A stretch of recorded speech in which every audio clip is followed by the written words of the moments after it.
Dans cette nouvelle vidéo What the f***, nous nous éloignons de la lumière et plongeons vers les profondeurs.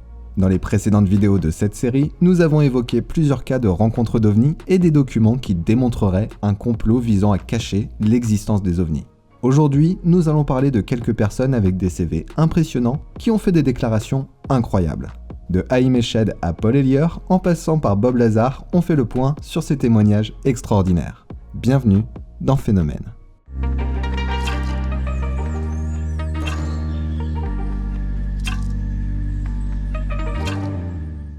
Haïm Eshed est un ancien directeur du programme de sécurité spatiale israélien, âgé de 87 ans, qui a occupé cette fonction pendant 30 ans, remportant 3 fois le prix israélien de la sécurité. En décembre 2020, alors qu'il donne une interview au journal israélien Yediot Aharonot, il fait une déclaration pour le moins incroyable. D'après lui, cela fait longtemps que les États-Unis et Israël sont en contact avec les extraterrestres. Il raconte que ce contact se ferait au sein d'une fédération galactique regroupant différentes civilisations extraterrestres. Cette fédération galactique cacherait sa présence à l'humanité car cette dernière ne serait pas encore prête à connaître la vérité. Mais cette fédération serait en contact avec certains gouvernements. Ainsi, d'après Eshed, les États-Unis auraient une base de travail conjointe avec ces extraterrestres sur Mars. Oui, la planète rouge. Toujours d'après Eshed, Trump était au courant et aurait été dissuadé de révéler ces informations par la Fédération Galactique. Je cite. « La Fédération estime que l'humanité doit encore évoluer avant d'être en mesure de comprendre ce que sont vraiment le cosmos et les vaisseaux spatiaux. » Eshed explique que l'intérêt de la Fédération est a priori scientifique. Ils auraient néanmoins empêché des catastrophes nucléaires à plusieurs reprises au cours du XXe siècle. Ces déclarations viennent accompagner la sortie d'un livre titré en anglais The Universe Beyond the Horizon, que l'on peut traduire par L'univers au-delà de l'horizon. Malheureusement, près d'un an après ces déclarations, toujours aucune trace d'une traduction en anglais et encore moins en français. Si tu as eu l'occasion de le lire en hébreu, nous serions très curieux d'avoir ton avis. Quoi qu'il en soit, ses successeurs ont vite précisé que les propos de Eshed ne reflètent pas la position officielle qui dit qu'il n'y a jamais eu de contact entre l'humanité et les extraterrestres. Alors, Haïm Eshed a-t-il perdu la tête ? Donne-nous ton avis en commentaire. Ancien ministre de la Défense canadienne et ancien ministre des Transports canadiens, Paul Elieur a fait des déclarations assez similaires à celles de Eshed. Né en 1923, Paul Elieur a étudié l'ingénierie aéronautique. Après la Seconde Guerre mondiale, où il a servi comme artilleur, il commence sa vie politique en tant qu'élu en 1949.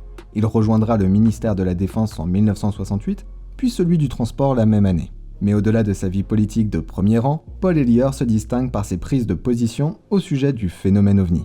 En septembre 2005, il déclare publiquement croire en l'existence des ovnis. En 2007, dans un journal canadien, il invite tous les gouvernements du monde à révéler leurs secrets sur les ovnis et les technologies associées. Je cite. « Il faut persuader les gouvernements de dire ce qu'ils savent. Certains d'entre nous pensent qu'ils en savent beaucoup et cela pourrait suffire à sauver notre planète. » Fin de citation. En 2008, il prend la parole lors d'une conférence de presse sur le sujet. Pour lui, il est temps d'arrêter de parler d'ovnis et de commencer à parler d'exopolitique. Seul problème selon lui, il faut que les gouvernements reconnaissent l'existence des ovnis. Et d'après lui, ces mêmes gouvernements, à travers des programmes secrets, auraient les moyens de nous sauver de tous nos problèmes, comme le réchauffement climatique.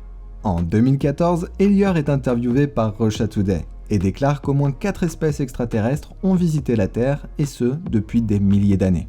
Il rapporte que selon ces extraterrestres, nous ne serions pas de bons intendants de notre planète. Paul Elieur est convaincu que les États-Unis, et d'autres, cachent dans des programmes secrets les clés de notre futur. Il reconnaît néanmoins avoir découvert ces informations après avoir quitté ses fonctions de ministre, mais qu'il leur ait confirmé certaines informations auprès de personnel encore en poste. L'ancien général russe Alexei Savine a témoigné auprès de plusieurs journalistes sur l'existence de l'unité 10003, une unité de l'armée russe où se retrouveraient des super soldats.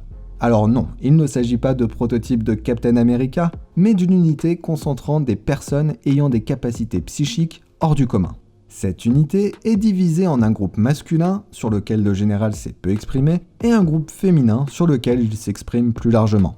Ainsi, l'unité 10003 ressemble au projet Stargate de la CIA, à savoir développer les possibilités offertes par la vision à distance, le remote viewing. Mais ce n'est pas tout. D'après l'ancien général, son unité aurait été amenée à contacter des extraterrestres via le remote viewing. Ainsi, en 1984, il aurait développé un moyen pour convoquer des ovnis. Je cite : « Nous pouvons dire que nous avons appris à invoquer des ovnis à Vladimirovka. Pour ce faire, nous avons considérablement augmenté le nombre de vols militaires et le déplacement des équipements. Si l'intensité de notre côté augmentait, les ovnis apparaissaient avec une probabilité de 100%. » Fin de citation. Encore, il ajoute, je cite, « Nous voulions prendre contact avec des représentants d'autres civilisations. Et nous l'avons fait. Nous avons dû adapter le contour énergétique du cerveau humain à une onde particulière, comme une radio. » Fin de citation. Pas étonnant que la CIA ait investi autant dans ce domaine. Passons maintenant à un morceau bien particulier, Bob Lazar. Bob Lazar apparaît pour la première fois sur les radars en 1989 dans une série d'émissions du journaliste d'investigation de Las Vegas, George Knapp. À ce moment-là, Robert Lazar prétend travailler dans un programme de rétro-ingénierie dans la base secrète S4 au sein de la zone 51. Là, il aurait travaillé sur des épaves de soucoupes volantes. Sa popularité, remise au goût du jour par Jeremy Corbell dans son documentaire diffusé sur Netflix, nous a poussé à l'inclure assez haut dans l'iceberg. Mais peut-être devrions-nous le placer plus bas. Avant d'entrer dans ses déclarations, voyons qui est Bob Lazar. Né aux États-Unis en 1959, Robert Scott Lazar affirme initialement être diplômé de Caltech et du MIT. Pourtant, aucune preuve de son passage dans ces prestigieuses universités. Il faut dire qu'il était assez courant à l'époque de mentir sur son éducation. Quoi qu'il en soit, il aurait ensuite travaillé dans la base militaire de Los Alamos. Une information confirmée en 2015 par le physicien Robert Kangel auprès du réalisateur et ufologue Jeremy Corbell. On ne va pas retracer toute l'histoire de Bob Lazar, le documentaire de Jeremy Corbell, Bob Lazar et les soucoupes volantes, le fait de manière très expansive. Revoyons juste les grandes lignes. En 1988, Bob Lazar travaille dans la zone 51. Il prétend avoir bossé sur des épaves de soucoupes volantes pour comprendre le fonctionnement de leur système de propulsion. Il expliquera que les soucoupes volantes fonctionnent avec un carburant, l'élément 115. Évoqué par Bob Lazar pour la première fois en 1989, ce ne sera qu'en 2015 que l'élément 115 sera ajouté à la table des éléments périodiques. Lazar prétend même avoir récupéré un peu de cet élément 115. Mais les scientifiques actuels sont formels, il n'existe pas d'élément 115 sous une forme stable sur Terre. Il serait donc impossible pour Lazar d'avoir le dit élément 115 en sa possession. En 1989, après avoir invité des amis à voir des essais de vol d'ovnis à l'extérieur de la base, Lazar prend peur et pense que les militaires vont le faire disparaître. Il contacte alors le journaliste d'investigation de Las Vegas, George Knapp. Après avoir raconté son travail sur des soucoupes volantes à la télévision, Lazar révèle son identité, pensant que cela le protégera. Bob Lazar conservera sa position jusqu'à aujourd'hui. Il concède néanmoins avoir menti sur son parcours académique. Dans le documentaire de Jeremy Corbell, une scène montre que le FBI aurait fait un raid chez Lazar pour retrouver l'élément 115. John Greenwald, de The Black Vault, a obtenu les documents du FBI pour cette intervention et il s'agissait d'une enquête pour meurtre et absolument pas d'une mission pour récupérer l'élément 115. Seul le temps permettra d'en savoir plus, mais comme l'évoquait le rapport australien de 1971, il est possible que les Américains disposent de véhicules basés sur des technologies issues d'OVNI.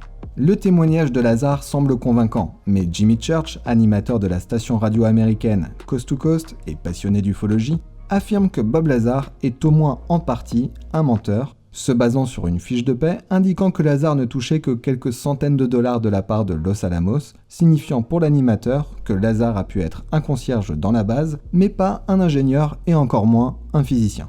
Mais toi, que penses-tu de Bob Lazar, de Haïm Eshed, de Paul Hellyer ou d'Alexis Savine ? On t'attend dans les commentaires pour en débattre. Dans le prochain épisode, on évoquera l'initiative française menée par Steven Greer pour l'administration Sarkozy, on parlera de Jean-Pierre Petit et Oumo, et aussi de bien d'autres sujets.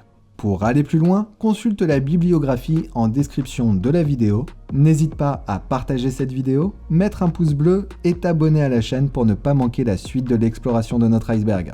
Et si tu veux aider la chaîne à se développer, tu retrouveras le lien vers notre page Tipeee, également en description. À vendredi prochain pour une nouvelle vidéo.